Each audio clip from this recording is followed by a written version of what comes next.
Dr Ali Diaby aurait rendu le tablier. Il a démissionné de la présidence de l'Institution nationale indépendante des droits de l'homme. L'homme de droit explique son choix par sa soif de formation. Cette démission crée donc une paralysie au sein de cette institution qui souffre aussi d'un manque de budget nécessaire pour son bon fonctionnement. Idrissa Bari et Ali Ouba ont rencontré un des commissaires de l'INIDH. Voici leur compte rendu.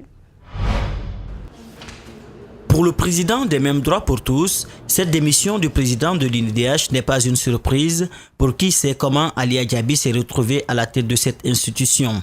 Plus loin, il justifie aussi ce retrait par le manque de budget alloué à l'INIDH, mais aussi la violation de la loi portant création, organisation et fonctionnement de cette institution républicaine. À l'analyse un peu de la situation en tant que commissaire, je pense que non seulement le personnel pour faire le travail n'est pas le mieux indiqué, parce qu'on a un peu de tout. Il y a même des commis de l'État qui ont certaines responsabilités. Il y a le fait que, comme je l'ai dit, le budget n'est pas à la hauteur des ambitions. Il y a également cet environnement, le fait que, sachant par la façon par laquelle il est venu, il fallait quand même rendre la monnaie aux bienfaiteurs. L'INIDH a été créé pour contribuer au renforcement de la promotion et de la protection des libertés fondamentales. Pour ce commissaire, la démission du président de l'INIDH ne changera en rien à la réalité. Le travail il est colossal. Il n'y a pas d'activité au sein de l'INIDH à part les réunions, les plénières qui s'organisent autour desquelles les commissaires se réunissent pour se repartir l'argent. À part ça, je ne vois pas d'activité en tant que telle pouvant avoir un impact direct sur la situation, n'est-ce pas, de nos concitoyens. Dans les jours à venir, le bureau exécutif de l'Institution indépendante des droits humains en Guinée va se réunir pour se pencher sur un éventuel remplacement du président de l'institution. Et puis cet accident de la circulation ce jeudi à Dabondi sur la route du Niger, c'est un conducteur qui a perdu le contrôle de sa voiture. Il a tué un enfant et blessé 2 autres personnes. L'accident s'est produit aux environs de 11 h. Reportage Mamadou Saliouba et Tierno Sadouba. Le chauffeur était seul dans sa voiture. Il quittait le port autonome pour la maison. Arrivé à Dabondi sur la route du Niger, il est comme propulsé. Il perd le contrôle, marche sur cette moto, quitte la route et finit sa course collé contre un bâtiment. Un accident et pas le moindre, le chauffeur ne sait pas comment il est arrivé là. Je ne peux même pas l'expliquer, je me suis vu dans cette situation. Je me suis vu bloqué maintenant là-bas. Je ne sais pas, j'ai quitté au travail, je me suis vu dans la situation. Franchement, je regrette. Il se porte bien, mais dans sa course, il a traîné avec lui un enfant de 5 ans qui était parti chercher de l'eau. Plus rien ne pouvait le sauver. Il est décédé sur le champ. J'ai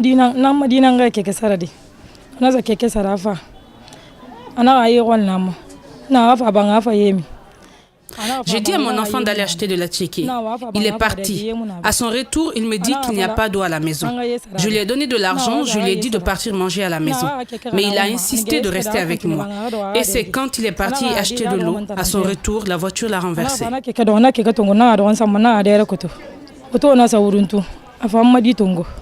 La voiture a également blessé 2 autres personnes qui vendaient au bord de la route.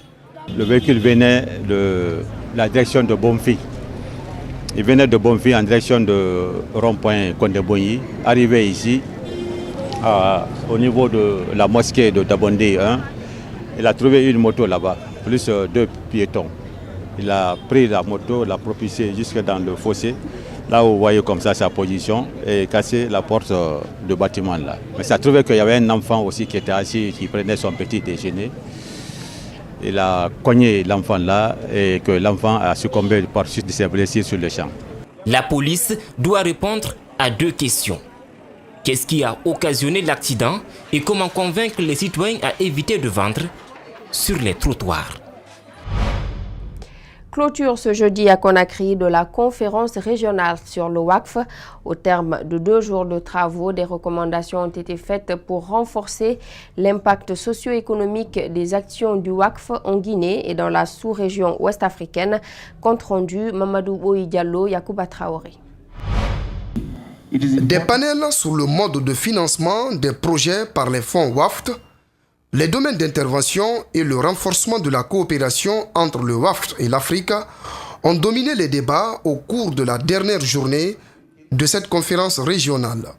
Des échanges fructueux qui ont abouti à des recommandations fortes pour renforcer les actions du WAFT en Guinée. Il s'agit, entre autres, du renforcement des capacités de la Direction générale du Fonds national de la Zakat et du WAF, de l'extension du WAF aux secteurs sociaux et économiques, notamment la santé, l'assainissement, les mosquées et cimetières, l'agriculture, le commerce et l'industrie, de la diversification des sources de financement du WAF, la mise en place d'une initiative nationale de capacitation économique en Guinée. Les participants à cette rencontre saluent la tenue de cette conférence qui a permis à bon nombre parmi eux de s'approprier les concepts WAFT. Nous pensons que lorsque, à travers cette solidarité musulmane, ces projets sont financés et il y aura des retombées pour ce qui est du développement socio-économique de notre pays. Donc ce type de projet est la bienvenue dans ce pays et je pense que ça va permettre réellement d'avoir cette prospérité pour tous. La Guinée bénéficie déjà des retombées de cette rencontre avec la signature d'un accord de financement de 17,2 millions de dollars avec la BID portant sur le programme régional sur la chaîne de valeur du projet RI. À cela s'ajoute la construction de la cité WAFT, BID en Guinée, et le financement d'infrastructures socio-éducatives et routières. Hors de nos frontières à présent, les ronds-points, j'en ai fait le tour. Leaders frustrés ou manifestants désabusés, ils ont participé à l'essor du mouvement des Gilets jaunes dans l'est de la France. Ils prennent aujourd'hui leur distance, parfois sous les insultes et les menaces. Les Gilets jaunes, c'est terminé pour Céline Roy. Leader engagée aujourd'hui désabusée. À Vesoul, c'est elle qui a lancé le mouvement du 17 novembre, mais une condamnation début décembre pour entrave à la circulation d'un train va la contraindre d'arrêter. Si je continuais, je risquais d'avoir une récidive et de partir 2 mois en prison. C'est peut-être pas l'idéal pour une mère de famille. Donc j'étais un peu prise, pieds et poings liés avec cette peine judiciaire. Son retrait est perçu comme un abandon pour certains gilets jaunes. Les insultes pleuvent sur les réseaux sociaux. C'est facile de critiquer les gens et de les descendre. Il y en a qui ont pris ça pour une trahison, il y en a qui ont pris ça pour un mépris, alors que pas du tout. En fait, c'était pas du tout ça. Ce que je voulais dégager, c'était pas du tout ça. J'avais pas fait tout ça pour rien. Ça se passe bien ? À Dole, dans le Jura, même constat pour Fabrice Schlegel. Cet entrepreneur libéral affirmé a lancé le mouvement dès le 2 novembre. Mais critiques et menaces sont vite apparues pour cet ancien candidat malheureux aux élections départementales de 2015. De menacer une personne, oui, pour des idées qui sont différentes, alors que moi je prône que le respect, la tolérance, et je me suis levé pour défendre les plus faibles, oui, c'est vrai qu'on a du mal à comprendre. Contre les violences et parce que les commerçants locaux souffraient trop des blocages, le Dolois n'a pas soutenu l'acte 6 du samedi 22 décembre. Moi j'en ai vite fait le tour des ronds-points. De toute façon, c'est des situations immobilistes. Et qui est-ce qu'on va embêter si ce n'est le citoyen moyen ? Fiers de leur engagement, Fabrice Schlegel et Céline Roy ont été rejetés par une partie du mouvement qu'ils ont contribué à créer. Sans doute dépassés par la tournure des événements, ils déplorent que les Gilets jaunes n'aient pas eu la volonté de se structurer encore plus et d'éviter les violences qu'ils considèrent inutiles. Moi, je pensais réellement qu'on pouvait avancer et faire avancer la chose avec le dialogue. Maintenant qu'on casse tout, et surtout pour tout repayer après, c'était pas dans mes objectifs, ça c'est clair. Céline Roy a perdu son emploi et son permis de conduire à cause de son engagement. Aujourd'hui, elle a rejoint la France Insoumise, le parti de Jean-Luc Mélenchon, et n'exclut pas de se présenter aux prochaines élections municipales. Fabrice Schlegel espère encore que les Gilets jaunes vont se structurer, même s'il a pris ses distances. Tous deux vont suivre le grand débat national qui s'ouvre, sans trop y croire. À la frontière avec la Chine, des Vietnamiennes de l'ethnie Hmong disparaissent, victimes du trafic d'êtres humains.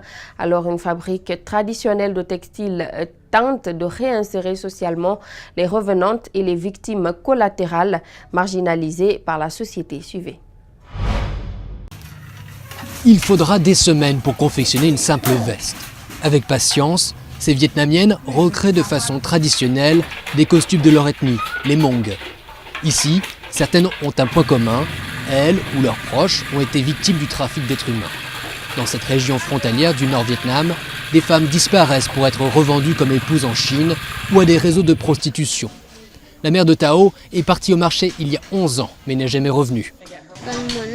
J'aimerais savoir qui a vendu ma mère.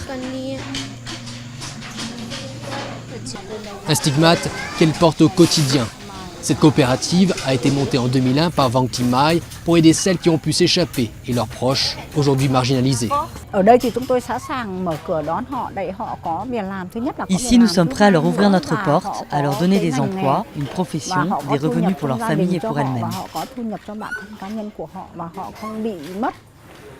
La société ne les aime peut-être pas, mais ici, elles sont confiantes.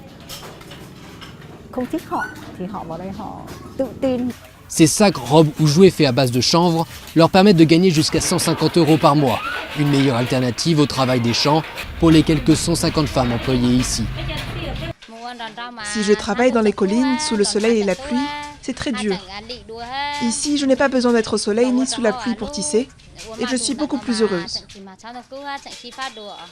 Mais leur travail ne tient plus qu'à un fil. Dans les marchés de la région, ce sont les habits en polyester au même motif, mais faits en Chine qui dominent.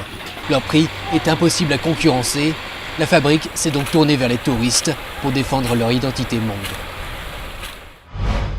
À la frontière mexicaine, au bord du Rio Grande, la ville texane de Laredo dépend de ses relations avec le Mexique, alors que les échanges entre les deux rives font partie de la vie quotidienne. De nombreux habitants craignent l'arrivée du mur voulu par le président Donald Trump. Dans la ville frontalière de Laredo, au Texas, les commerces dépendent de leurs clients mexicains. Je suis venue ici faire quelques courses pour des choses que je ne peux pas acheter dans mon pays ou dans ma ville. À quelques mètres du Mexique, dans les boutiques, la rhétorique de Donald Trump sur les migrants fait grincer des dents et inquiète. Ici, faire un mur, c'est un recul. C'est un recul. Un mur, c'est un pas en arrière qui va nous affecter économiquement, socialement, moralement. Ça va beaucoup nous affecter.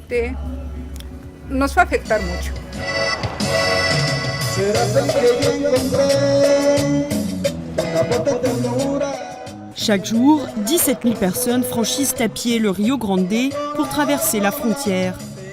De nombreux habitants de Nuevo Laredo, côté mexicain, bénéficient d'un visa spécifique pour se rendre aux États-Unis. Ils sont travailleurs, acheteurs ou même écoliers. Et les Américains aussi tirent profit de la proximité de la frontière. Nous sommes nombreux à nous rendre de l'autre côté pour aller chez le médecin, et ça nous revient moins cher. Même les médicaments sont beaucoup moins chers qu'ici. À Laredo se trouve le plus grand port commercial terrestre des États-Unis. 200 milliards de biens y transitent chaque année. Pour le maire indépendant de la ville, garder une frontière ouverte est vital. Nous n'avons pas besoin d'un mur physique, nous sommes pour un mur virtuel, c'est-à-dire avec plus de technologie, plus de personnel. Il faut nettoyer la végétation dense au bord de la rivière pour que les patrouilles à la frontière aient une vue dégagée. Avec une population à 95% hispanique, les habitants de Laredo partagent la culture de leurs voisins mexicains. Entre deux peuples uniquement séparés par le Rio Grande, une nouvelle barrière est difficile à imaginer. Voilà, c'est la fin de cette édition d'information. À tous, merci de l'avoir suivi. Merci également à toute l'équipe technique. L'actualité se poursuit sur Espace TV.